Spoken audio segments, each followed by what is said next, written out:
Viral এই চা 1 cup তৈরি করে আপনার হাজবেন্ডকে পান করান। দেখবেন আপনার হাজবেন্ড আপনার বশ হয়ে যাবে।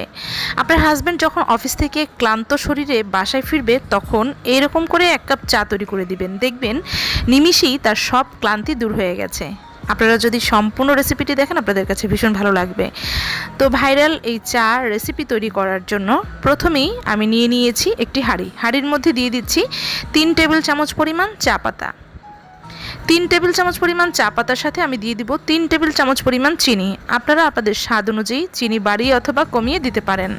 এই পর্যায়ে চুলার হিট একদমই লো হিটে রেখেছি। চুলার হিট লো হিটে রেখে চামচের সাহায্যে নেড়ে চেড়ে চা পাতা এবং চিনিগুলোকে 2 থেকে 3 মিনিটের মতো জাল করে নিতে হবে। 2 থেকে 3 মিনিট জাল করার ফলে আপনারা দেখতে পাবেন চিনিগুলো আস্তে আস্তে গলতে শুরু করেছে। আর অবশ্যই কিন্তু এই পর্যায়ে চুলার হিট একদমই লো হিটে রাখতে হবে। যদি চুলার হিট বাড়িয়ে দেন সেক্ষেত্রে চিনি পুড়ে যাবে, তখন কিন্তু চা খেতে আর ভালো লাগবে না। তো আপনারা দেখতে পাচ্ছেন চিনি কিন্তু আস্তে আস্তে গলতে শুরু করেছে। তো সম্পূর্ণ চিনি গলে যাওয়া পর্যন্ত অপেক্ষা করতে হবে এবং এভাবেই চামচের সাহায্যে অনবরত নেড়ে চেড়ে মিশিয়ে নিতে হবে। তো দেখতে পাচ্ছেন চিনি গলে কিন্তু একদম সুন্দর ক্যারামেল হয়ে গেছে। যখন এই পর্যায়ে চলে আসবে তখনই এখানে দিতে হবে পানি। তো এখানে আমি 3 কাপ পরিমাণ পানি দিয়ে দিচ্ছি। পানির পরিবর্তে আপনারা চাইলে লিকুইড গরুর দুধ দিতে পারেন। তো পানি দিয়ে দিয়েছি। পানি দেওয়ার সাথে সাথে চিনি এবং চা পাতা কিন্তু শক্ত হয়ে যাবে, তো এটা দেখে ভয় পাওয়ার কিছু নেই।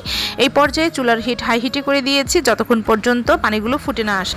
দেখতে পাচ্ছেন পানি ফুটে এসেছে। তো এই পর্যায়ে 2 মিনিটের মতো চা পাতা জাল করে নেব। চুলার হিট মিডিয়ামে রেখে 2 মিনিট জাল করে নিয়েছি। এখানে আমি 2টা এলাচি নিয়েছি, 2টা এলাচি দিয়ে দিলাম। এলাচি দেওয়ার পর 2 মিনিটের মতো জাল করে নেব। এলাচি দেওয়ার পর চা পাতাগুলোকে 2 মিনিট জাল করে নিয়েছি। এখান থেকে কিছুটা পানি একটা কাপের মধ্যে উঠিয়ে নিব, তার সাথে দিয়ে দিব গুঁড়া দুধ। এখানে আমি 2 কাপ পরিমাণ চা তৈরি করব, এর জন্য আমি 4 চামচ পরিমাণ গুঁড়া দুধ দিয়ে দিব। তো গুঁড়া দুধ দিয়ে খুব ভালোভাবে চায়ের সাথে মিশিয়ে নিয়েছি। এই পর্যায়ে লিকুইড দুধ চা পাতার সাথে দিয়ে দিচ্ছি। চা পাতার সাথে দুধ দিয়ে দেওয়ার পর চুলার হিটটাকে একটু হাই হিটে করে এই চাগুলোকে বলক তুলে নিব।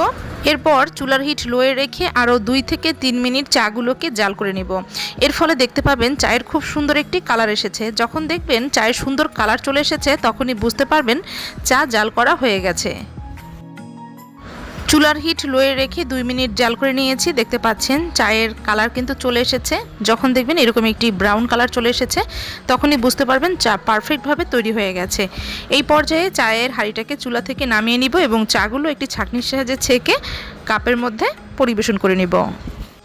চায়ের হাঁড়ি চুলা থেকে নামিয়ে নিয়েছি। একটি ছাঁকনির সাহায্যে চাগুলোকে ছেঁকে কাপের মধ্যে ঢেলে নিচ্ছি। তো এভাবে চা তৈরি করে যদি আপনারা গরম গরম আপনাদের হাজব্যান্ডকে পরিবেশন করেন বা অতিথি আপ্যায়নে তৈরি করেন, এই চা যে একবার খাবে সে তো আপনার চায়ের ফ্যান হয়ে যাবে এবং আপনার হাজব্যান্ডকে কিন্তু আপনি খুব সহজেই বশ করে নিতে পারবেন। আপনার হাজব্যান্ড আপনার হাতের তৈরি চা ছাড়া পৃথিবীর অন্য কারো হাতের তৈরি চা পান করবে না। আপনারা পৃথিবীর কে কোন প্রান্ত থেকে আমার রেসিপি দেখছেন আমাকে অবশ্যই কমেন্টসের মাধ্যমে জানাবেন, আমি আপনাদের ধন্যবাদ জানাবো। আজ আর নয়, এখানে বিদায় নিব। আবারও হাজির হব আপনাদের মাঝে নতুন কোনো রেসিপি নিয়ে। সে পর্যন্ত সবাই ভালো থাকবেন, সুস্থ থাকবেন। আল্লাহ হাফেজ, আসসালামু আলাইকুম।